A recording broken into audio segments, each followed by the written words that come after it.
I feel pretty comfortable with the following statement. This past Saturday of college football was by far the best Saturday of college football we have had all year. It's been a weird year. We haven't had a clear-cut Heisman favorite.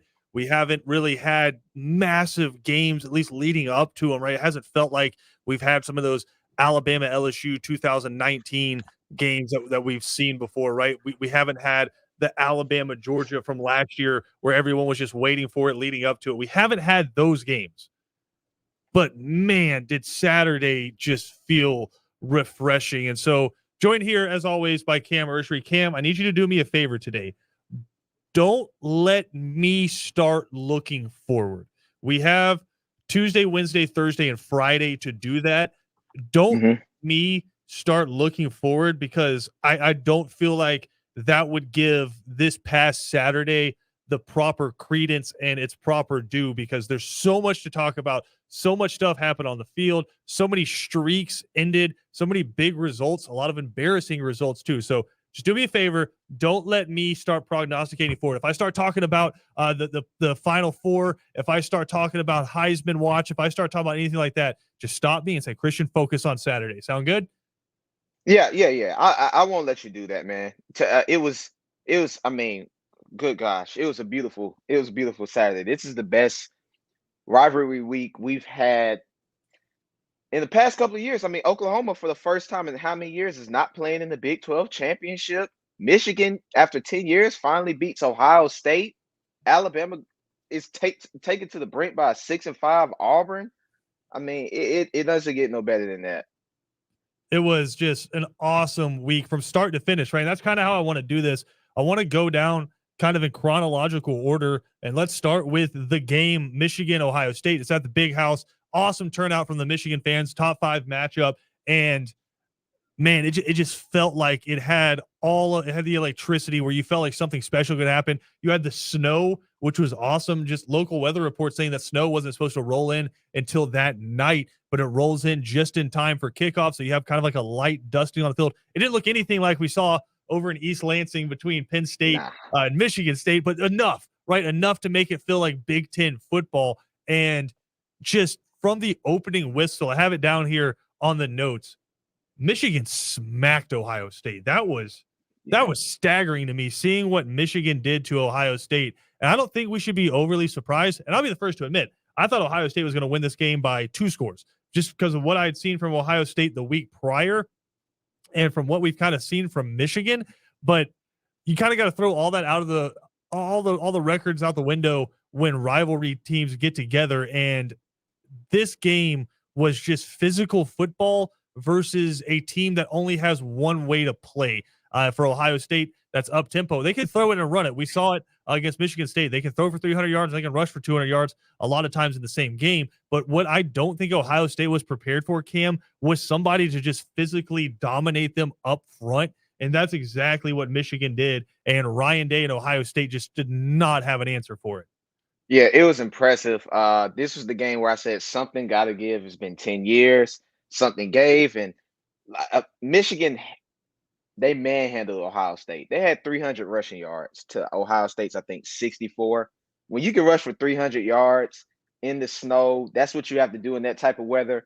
They manhandled them. And, I mean, Michigan's pass rush, it's something to behold. Like Hutchinson and I forget the other kid's name, 55. Those 2 guys are goons, man. Like, they're legit. And that D-line is legit. They're legit. But I was excited Saturday. I'm like, okay, come on, Michigan, pull one through. I wanted to see the underdogs win the game, and they finally did.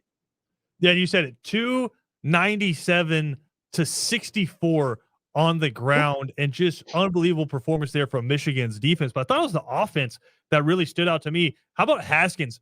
28 rushes, 169 yards on the ground, and 5 touchdowns in the game. We always talk about Ben, where it's he obviously had an All-American career at Florida, but it's the moments in your college career that kind of stand out to you. Like when you think back of Johnny Manziel, you don't think about his entire career, which was awesome. You think about one moment where he kind of fumbled the ball into the air, spun around, and found a receiver in the end zone. against Alabama. So it's moments. And for Haskins to have 5 touchdowns in the biggest game that he was going to play at Michigan, I thought was just absolutely awesome and something that he's going to live kind of just in the Michigan Hall of Fame forever, right? They're going to put him up on the Mount Rushmore, at least when it comes Yeah. to this game in terms of those performances. Again, Hassan Haskins, 28 carries, 169 yards, averaged 6 yards a carry and 5 touchdowns. And the funny thing about it, Cam, is none of them were like overly long. Like he had his long on the day was 27.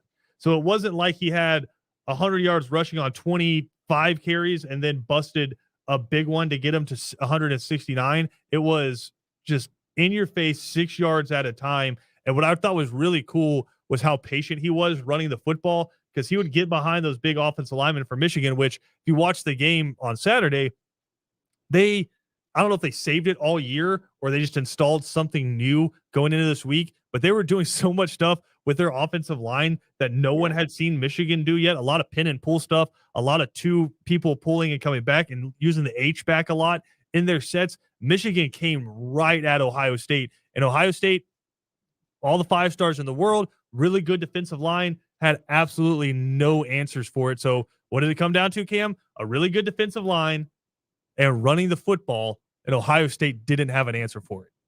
Yeah, sounds familiar. I said Saturday, they kind of reminded me of Georgia a little bit, the way they played that game. I mean, they just ran the football right at them and played physical football. But I mean, Michigan, they got two running backs, Corum and Haskins. I think Corum has 865 yards in the season, Haskins 1,200. I mean, they're impressive. I mean, I know that one loss to Michigan State, it happens, but they're really, really impressive. And man, I they're going to be a tough out. I really do believe they're going to be a tough out because they're able to run the ball and get to the quarterback at any moment in time. So they are now playing Iowa in the Big Ten championship game after Wisconsin loses to Minnesota. Like I said, it was a wild weekend in college football. We have so much to dive into here. What I want to do is I want to take a quick break here. When we come back, we're going to talk about Bedlam.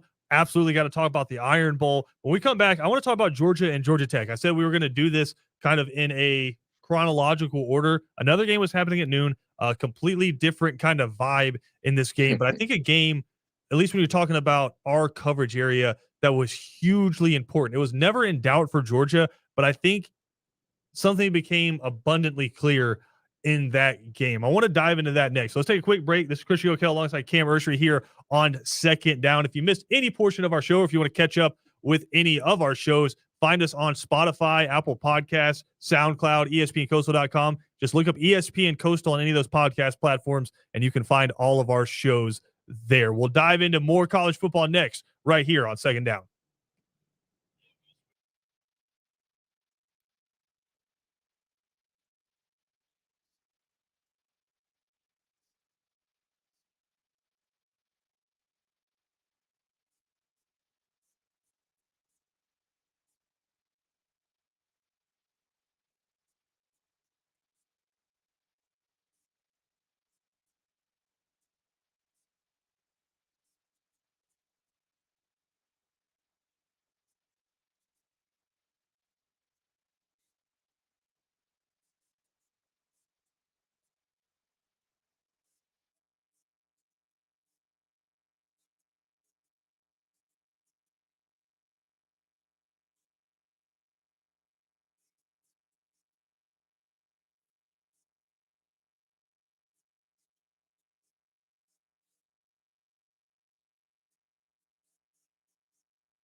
Second Down on ESPN Radio is presented to you by the Uniform Source. Georgia, a 45-0 winner over Georgia Tech in clean, old-fashioned hate. For the Georgia Tech fans out there keeping score, that is 100-0 in Georgia Tech's final 2 games of the season. And to make matters worse, Cam, and I didn't know about this until we were going into break. Breaking just 4 minutes ago, Georgia Tech running back Jahmyr Gibbs, arguably their best player, has entered the transfer portal. I believe he only got 4 carries on Saturday against Georgia, maybe banged up. We don't know what happened there, but just utter domination, not just from the Georgia football team, but I thought from the Georgia program on Saturday. Cam, looking at Bobby Dodd and seeing it 90% full of red. We talked about this on Friday. We were like, yeah, maybe like 75%, because the Georgia Tech fans just are over it. They're tired of going 3-9. And then you see it on Saturday, and it looked like Sanford Stadium. There's people on Twitter who were legitimately like, why is Georgia wearing white at home? Right? That's how bad it was. And I thought Saturday marks the lowest point for Georgia Tech. I know a lot of people thought about during Paul Johnson's tenure and just so sick of having that flex bone triple option with Paul Johnson. A lot of people thought maybe last year was the low point towards the beginning of the year. And then you saw some stuff that maybe gave you a little bit of hope going into this year. But I think this year, with the expectations you had into it, to finish it on that note at home against your in-state rival, who is now 12-0 and the number 1 team and has a 99% chance to make the college football playoff, and you finish the season 3-9, as we mentioned, the last 2 weeks getting beat 100-0, and now your best running back, best player arguably on your team is in the transfer portal. I think this marks a low point, and what makes it even worse, Cam, is any other coach, if Williams-Brice was 90% orange when Clemson came to take on South Carolina, if Jordan Hare was 90% crimson when Alabama came to take on Auburn, right? Any of those coaches let that happen, they're fired the next day. The fact that Georgia Tech fans are so apathetic, or they're so mad at the program that they won't spend money to go watch them play Georgia, knowing the result, but again, that's why you play the games. You can't be there to see something amazing happen if you don't actually go to the game. This, I think, marks a low point for Georgia Tech. This is rock bottom right here. Now, you fired a couple of coordinators, and Jeff Collins is going to be back next year, so it could probably get worse. But I'm curious on your thoughts on this, Cam, because I don't think it can get much worse for Georgia Tech. No, it can't get much worse. I mean, who did they lose to early in the year? Like Northern Illinois. What was it? What team was it? Yeah, Northern Northern Illinois. Illinois. Yeah, I mean, it gets no worse than that. I mean, I know they had a close game with Clemson. I thought that was going to be the turning point where they beat the heck out of North Carolina, who's going to a bowl game as well.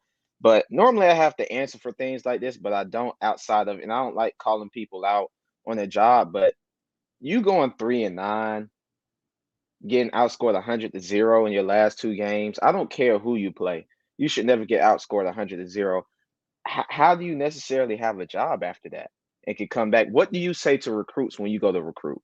What can you pitch? What can you give them each and every year to get them to come? I think that's the point is, and I said this at the beginning of the year, I think the 404, the culture stuff is going to come back to bite Jeff Collins, because I really don't think high school kids care about that. I think it's more of a ploy for the fan base, but I don't think the fan base cares about that. You know what they care about is winning. I think what recruits care about is facilities and staff and communication and progress. That's what recruits care about, right? Recruits don't care about a hashtag. They care about a program. They care about where they're going to go spend the next 3 to 4 years of their life with somebody. I think all of that gimmicky stuff is coming back to bite Jeff Collins, because now no one has any patience for him right now. This is per Jeff Schultz from The Athletic. Georgia Tech under Jeff Collins has been shut out 4 times. 4 times in 3 years. They hadn't been shut out in the 22 years prior to him arriving at Georgia Tech. it's bad, and it's only getting worse as you look at what's happening with the roster. And Cam, here's what's even worse than that. Here's what's even worse than that. You're not going to get a good coordinator, because any legitimate coordinator out there or position coach who's wanting to make the jump to coordinator, they're not going to take that job because they know it's a 1-year lease. They know coming into Georgia Tech, more likely than not, you're going to be there for 1 year because the entire staff's probably getting fired next year, unless you can pull off something miraculous. And I would say a bowl game would be the bare minimum for him keeping his job right now. Only reason I think he still has a job right now is because he still has 4 years left on his deal. But Saturday was, I just think, a microcosm or a culmination, whatever you want to call it, of Georgia Tech right now. And it's in stark contrast to what's happening just up 85 going to Athens, right? That's, I think, makes it so much worse, right? It's why it makes it so much worse for a Dan Mullen. When you see what Kirby Smart and Georgia are doing, it puts a lot of pressure on the rivals to try to play catch up. It's what Nick Saban's been doing in the SEC West for a decade, right? How much turnover have we seen at so many of these schools that the coach probably keeps their job, except for the fact that, oh, we have to beat Nick Saban every year. I think it's a rough way to end the season playing the best team in college football, but at the same time, you got to show at least a little heart.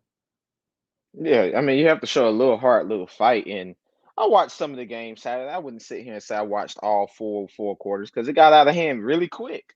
But I mean, you have to put up a little fight. You're not giving your fans nothing to root for. But like I said, I hope the program does get better because I mean, I know they're Georgia's rival, but you don't want to see anybody lose their job. But you got to make a bowl game next year. 6 to 7 wins. That's the minimum. That's the bare minimum next year. 3-9. Being unsuccessful like you have the past 2 years, that's unacceptable. Is the most surprising result of the season Georgia Tech 45, North Carolina 22?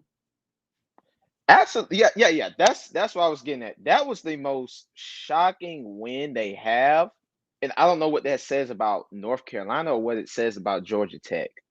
I'm still shocked about that. It was just utter domination. And now Georgia getting ready for the SEC championship. Let's take a look at what some of the Georgia guys did in that game, Cam. And honestly, I want to start with Stetson Bennett in this one. Hyper efficient, I thought. And that's what Kirby Smart said he wanted to see out of him, was just quicker decision making. Stetson Bennett, 14 to 20, 255 yards and 4 touchdowns in the game. I thought Stetson Bennett looked like he was in complete control of this offense. And we've said it since, I'll say, the Florida game, because he did not have a great game against Florida. But since that game, when you come out of the bye week, he starts against Florida and you know he's your starting quarterback going forward. I think Stetson Bennett's looked a lot better. I still think the best he's played was against Tennessee. I know he had the 5 touchdowns against UAB and then the 4 touchdowns here against Georgia Tech. But on the road in Rocky Top, doing what he did, I thought that was the best performance we saw from Stetson Bennett. But since that Florida game, he's been a different guy. And I think a lot of that has to do with the fact that, one, he's not sharing any of the reps with the first team. But number 2, he knows it's his team, and he knows if he makes a mistake, he's not going to get pulled. There's no hook waiting for him, right? This is his team until the wheels fall off. Yeah, 9 touchdowns and 1 pick since that Florida game. So, I mean, that's going to work on any team in the country. But I agree. His best game was against Tennessee, not stat-wise, but production-wise, being able to get the first downs, move the chains on the road against Tennessee, who's not a bad team at all. I was impressed Saturday. 255, 4 touchdowns, 13 yards per pass in the air. Can't really complain, but Brock Bowers, man, he should be up for one of those awards as a finalist. I don't know how he isn't. He has 10 touchdowns on the season. I don't know how, but I mean, that kid is special. I'm glad we're going to have him for the next, 3 years after this. I mean, I'd say maybe 2 years after this. If we're being generous. I mean, you had Dan Orlowski on the call. Number one, Dan Orlowski, if you watched the game, he kept calling Stetson Bennett Stetson Benson. And I don't know if it was just like a tongue tied, like he's combining Stetson and Bennett and came out with Benson, but he kept calling him Benson with a great throw there, Benson with a great throw there. If you're the producer, are you not in the back? And like the second time he says it, you're like, hey dog, it's Bennett. Dan Orlowski got to get that. I don't blame that on Dan Orlowski. I blame that on whoever his producer was. You got to help your guy out. Yeah, you got to help him out. Dan covers a lot of football and watches a lot of football. He's not going to get every name right, but as a producer, you have to tell him, hey, it's Bennett. They're the number one team in the country. Like, Bennett. Or you just think a lot of what happens, and it's funny because if you've never looked inside of a play-by-play booth, whether radio or TV, it's a little bit easier on radio because you can't visually get in the way of anything. But if you listen to the TV broadcast, you look on the right and like on the wall, there will just be an entire wall of index cards, and a lot of them are pre-prepared where you tape them on the wall, and the play-by-play guy who's running it will pull it down and he'll read them off, and then he'll hand it back to the producer, and the producer will kind of rotate the index cards. And so if he has to read a blank sponsorship, or if he has to read, if you're on a network, you have to read a promo about a TV show coming up on that network, they pass it down. But you also have a spotter who's sitting next to you with binoculars, and he's telling you who made the tackle on the plays. And then a lot of times you'll have a statistician sit next to you too, who before the game has said, hey, this person is 17 yards away from 1,000. This person is a couple of touchdowns away from breaking this record. They're sitting next to them as well. So when you're watching the TV or listening to the radio, you're like, these guys are so smart and they can retain so much knowledge. Now, there is a team around these people helping out. Now, it takes a lot of talent to not be able to break it all while you're reading that stuff. And that's why the best of the best are getting the paychecks that they do. The Al Michaels, heck, I love Brad Nessler on CBS. He's been one of my favorites for a long time. Those guys are so good at what they do because they can just process that information and just speak it out in much better and much more poetic ways than I or you could. So it's always fun, but then at the same time, everybody latches on to the one or two mistakes they made, i.e. Dan Orlowski coming in saying all these awesome things, and then Benson. You can be perfect. Dan Orlowski. Georgia starting quarterback Stetson Benson. I love Dan Orlowski, so you can make mistakes. Everybody's not perfect. I hate nothing that will ever beat the mistake of running out of the back of the end zone for him for a safety. See, as the player, I talk nothing about Dan. As the sports guy, the commentator, everything Dan does on TV, I really like Dan Orlowski. He does a really good job. Guys mess up all the time. I don't know. I thought that was funny on Saturday, but again, just a massive win for Georgia, 45-0. All right, moving on. Well, before we do that, I know I said don't let me project forward, but I just have a question for you. If Stetson Bennett beats Alabama, should he be invited to New York? I would say invited, yes. Win, no. I mean, invited, on the year, invited, yeah. 65% of his passes. He's 15 yards short of 2,000. 21 touchdowns to 5 interceptions, a 188.5 passer rating. And he didn't start 3 games, and he basically hasn't played after halftime in 4 or 5 games. Yeah, you would bring up Bryce, CJ, maybe Jordan Davis, maybe somebody else, but yeah, I mean, you could throw him in there. I think Aiden Hutchinson threw his name in there after his performance in the game. I don't know. That's just I had that thought. I'm just throwing it out there, trying to stir the pot a little bit. Bedlam was, I know we're skipping over the Iron Bowl, but I want to have plenty of time for the Iron Bowl in the next segment. Bedlam was the game of the day, start to finish, right? From beginning to end, the most entertaining. Alabama had the best half hour of the weekend, but from start to finish, Bedlam was the best game. Final 37-33 Oak State. They end a 6-game losing streak to Oklahoma, and they set up a game with Baylor in the Big 12 championship. And I think if Oklahoma State beats Baylor, they are going to have a very strong case to be one of the 4 teams in the college football playoff. I think Oklahoma State has to root for Georgia to beat Alabama because it's going to be really hard to get in if Alabama and Georgia are taking up 2 of those spots. And then you have Michigan, who potentially could have beaten Iowa, and you have Cincinnati there as well. But that being said, going back to the game, muffed punts, you had 3 of them. You had 53-yard sprints from both quarterbacks. You had just awesome stats on both sides, Cam. But I just thought so much fun because every time you thought this game was over one way or the other team just fought and clawed back. And for as much as we wanted to talk about Oklahoma kind of struggling on offense this year and how Oklahoma State has become a defensive team this year, 37-33, and it was what Bedlam is. It's a wild game. Nothing's going to be normal from start to finish. Just an awesome football game.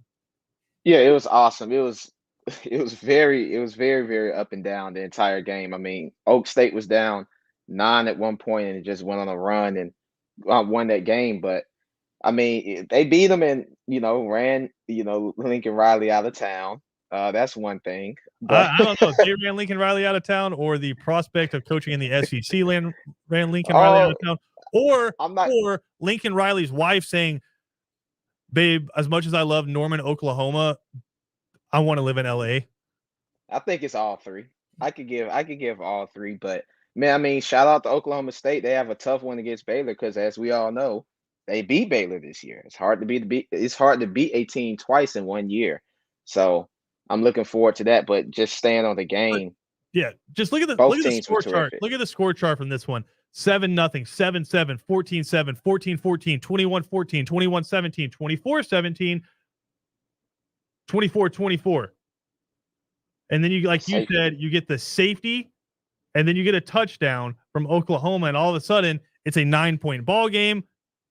OU answers with a touchdown. They answer with another touchdown. I mean, just all the way through a back and forth game. Now, at that point in the third quarter, where you go back to back with Oklahoma getting a safety, and which came off of a muffed punt, right? You come out, you stop Oklahoma to start the second half, you muff a punt, and then I think it might have been, was it the next play? Yeah, very next play on first down, you get hit in the backfield, fumble the ball, give up the safety, punt, or I guess kick it off back to Oklahoma, and they go down and score a touchdown. Just that momentum swing from being 24-24 and potentially getting the ball back to being down 9 points in just a couple of minutes. That was a gut punch that I didn't know if Oak State was going to be able to come back from, because think about it. They knew even if they lost this one, they were still going to go to the championship, Yeah. and they would have got a chance to come back. But the fact that they were able to rally from 9 points down and beat Caleb Williams in Oklahoma, I mean, just it was what rivalry week is all about. Yeah, it was impressive. I was shocked. Oklahoma State hasn't been just a great offensive team this year. So being down 9 against a team that is known for their offense, I didn't know if they would be able to come back. I did pick Oklahoma to cover, but I think I picked Oklahoma Oh, I State was to on a win. lot of picks this weekend. We were all were. Yeah, yeah. But man, I mean, shout out to Oklahoma State. I do think if they beat Baylor, regardless of what Cincinnati does, I think they actually jump Cincinnati. I really do. Sadly, but I really do see that Oh happening. no, Cam, don't Yeah, say it. I do. They've beaten a lot of good teams this year. A lot of them. A lot. Baylor. That means they've beaten Baylor twice and Oklahoma. There's no way you could just push that resume off and say, "Oh, you lost one game, got to keep you out the playoffs." I wouldn't think that's fair, because essentially that's kind of the same resume Michigan has right now. All right, I want to hit a couple of games before we take a break. Come back and talk about the Iron Bowl. Did you see what happened in Nebraska? No, They were up 21-6 in the third quarter, deep into the third quarter against Iowa. 21-6. Do you care to guess what the final score was? I know the final score, 28-21. 28-21. Oh Lord. Nebraska, just another one-loss defeat there to wrap up the season. Did you see what Washington State did to Washington?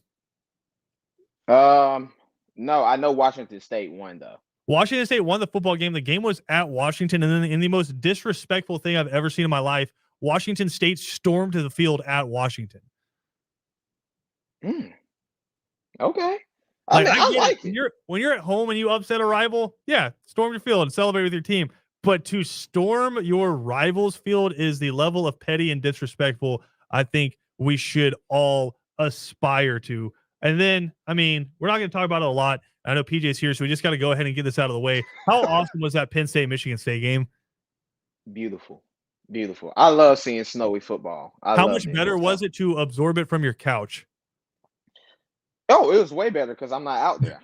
I'm not out there in that cold. I don't do the cold. Nah, hey, Cam don't do the cold now. Would you know me. rather watch a game where it's, let's say, second week in September, and it's a 3:30 kick, so it's about 97 with 100% humidity, or would you rather have been at Penn State, Michigan State? I'll take the 330 kick, 97 degrees. I'll take that. I can put on some Oh shorts no, and cool I'd rather myself be in off. the snowstorm. I can put on No, layers, brother. You can't take off. If you only got a t-shirt on and pants on, you're gonna get arrested if you take on anything else. I'll be okay. I'm not good with this. I'm not good with the cold in general. Not even the snow. The cold. No. Getting bougie, sitting in the press box. No, I mean I wouldn't say I've never been good. I've never been good like that. Hands get ashy. I get a little cold. Nah, I can't do it. Not KD, actually, right? No, oh no. Nah, not that bad. Not that bad. Not Let's that bad. let's take a quick break. I want to come back and talk about the Iron Bowl. It was a Iron Bowl that looked like it was from the 1930s for about 57 minutes, and then the last 3 minutes and then overtime were just absolute college football perfection. Christian Gokel alongside Cam Ursher. We'll be right back after this.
Second Down on ESPN Radio is presented to you by the Uniform Source. Christian Gokel alongside Cam Urshery here. Great sale going on at the Uniform Source right now. Black Friday deals still going. 2 locations in Savannah to take care of all of your uniform needs. Look at the Uniform Source on Facebook or Google them.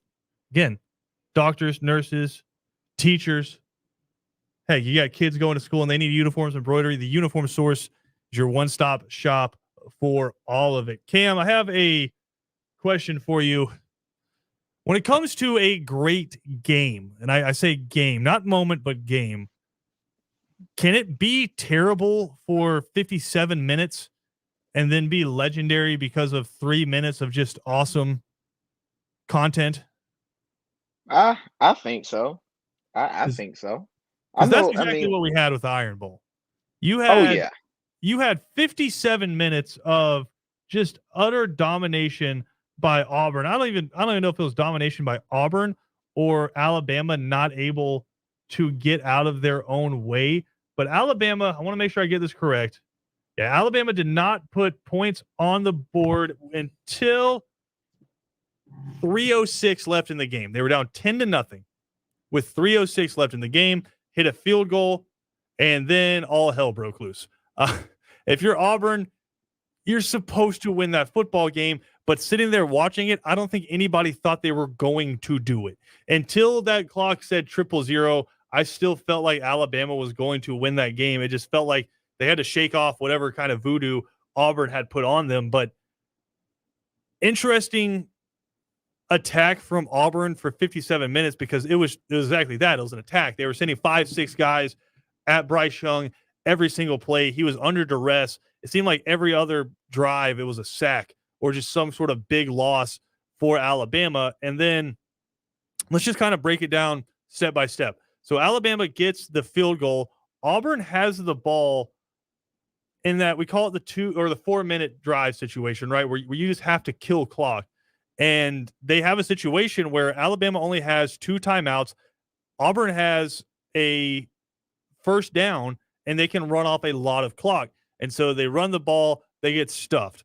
Alabama calls a timeout. So now all of a sudden you have 2 plays. Alabama only has 1 timeout, and you can work a lot of clock here or pick up a first down and just end the game, right? So what happens?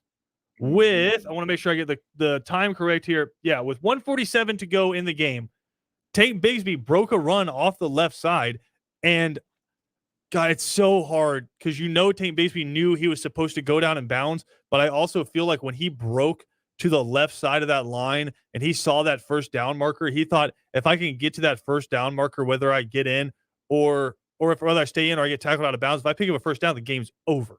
And so he started trying to stretch it, and then Jordan Battle comes up and kind of drags him to the sideline and makes the closest play you could have made, which is he tackles him out of bounds, stopping the clock 1 yard short.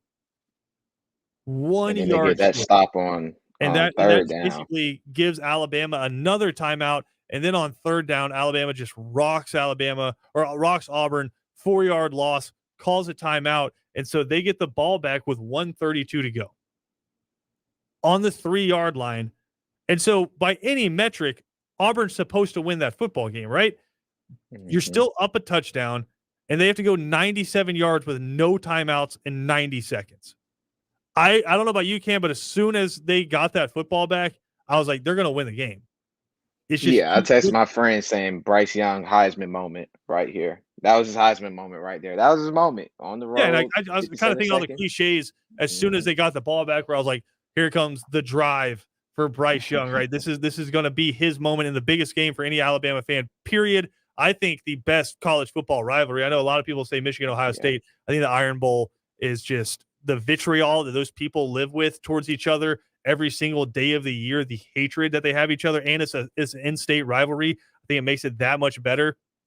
But as soon as he got that ball, you knew it was going to happen. But what I thought was what made that drive truly amazing, Cam, was the fact that Jamison Williams, who's the SEC's leading receiver, was out.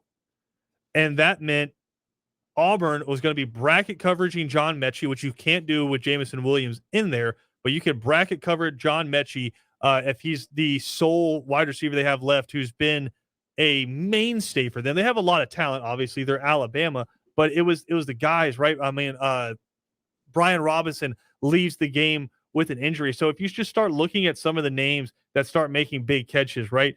You have Ja'Cory Brooks, who gets a 21-yard gain out to Auburn's 45, right? Bryce Young picks up some yards with his legs. He tries to throw to Ja'Cory Brooks. Again, incomplete. You get to 4th and 7. Jalil Billingsley makes a big Mm-hmm. play for Alabama in this game. And then obviously the touchdown pass to Ja'Cory Brooks again from Bryce Young. I think Ja'Cory Brooks coming into this game might have had 4 or 5 receptions total. And then he catches one of the biggest passes in Iron Bowl history. I mean, it's on like it's Philip Lutzenkirk and Camback level catch, right? Like that's where it's going to go down in the lore of this game. Just such a massive play.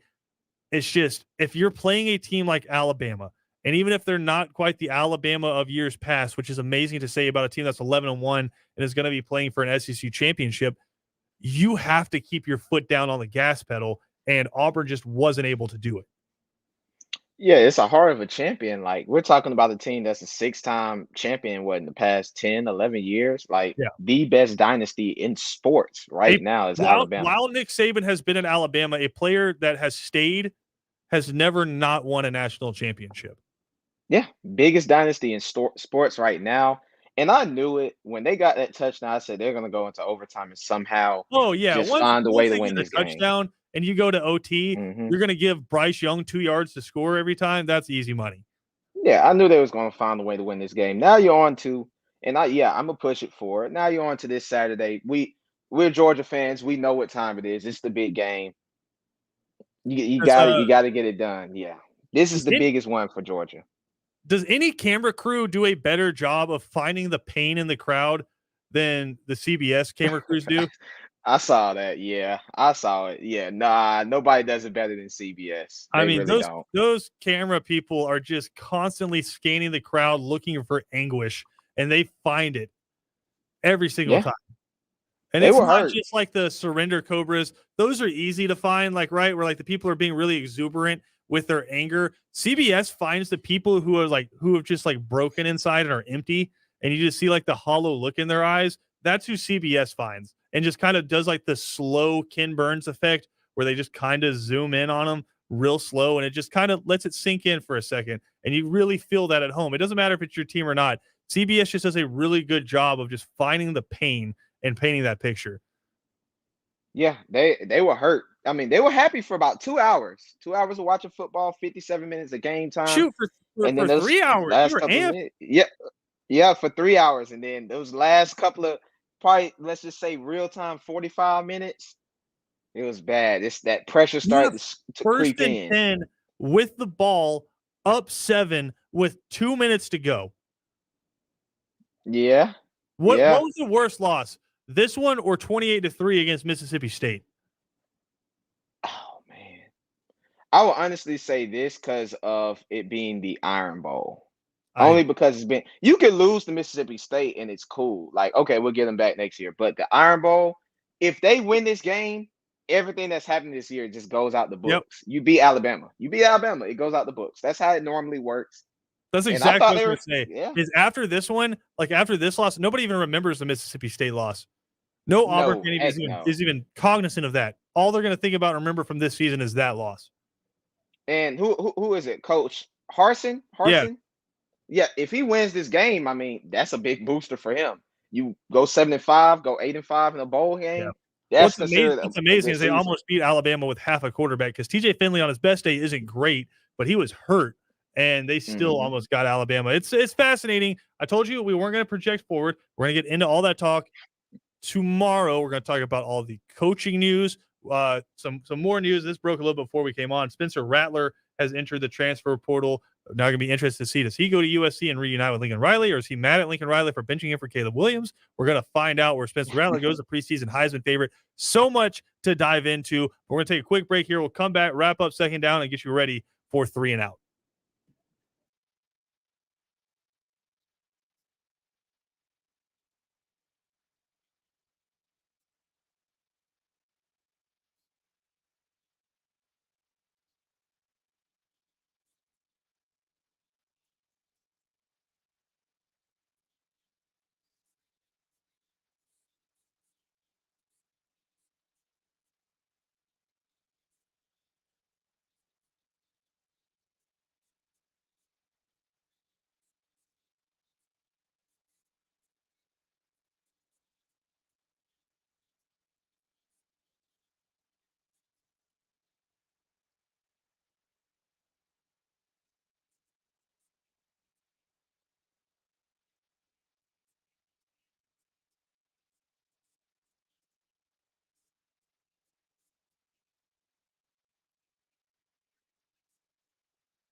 Second down on ESPN Radio. Christian Gokel alongside Cam Urshery. And Cam, want to give a quick shout out here to a couple of teams. Number one, Calvary Day. They see their season come to an end there in the quarterfinals, but heck of a run, undefeated in the regular season. Heck of a job there by Mark Stroud and that entire staff. Got a bunch of young players coming back too. But hey, I know you're in here running the board every Friday night for them Benedictine Cadets, and they are headed to the semifinals. They will be hosting North Oconee coming up on Friday. Got the Danny Britt Show coming up a little bit later there on ESPN Radio Savannah. But I know it's going to be interesting for you, right? Because you have to sit there and listen to all the games, and it's all audio for you, man. And so you developed a relationship with a team that you've never seen. Yeah, I've never seen them play, but I do know they've already been North Oconee this year. I already know they kind of handled them. So, I'm going into this game kind of like, okay, you already handled them one time, win this, and you go to the state championship. You one game away from winning the state championship. That's big for any program. Shout out to Coach Britt, nice guy. When I met him a couple of times, but for those kids to win a state championship, that's awesome. That's huge.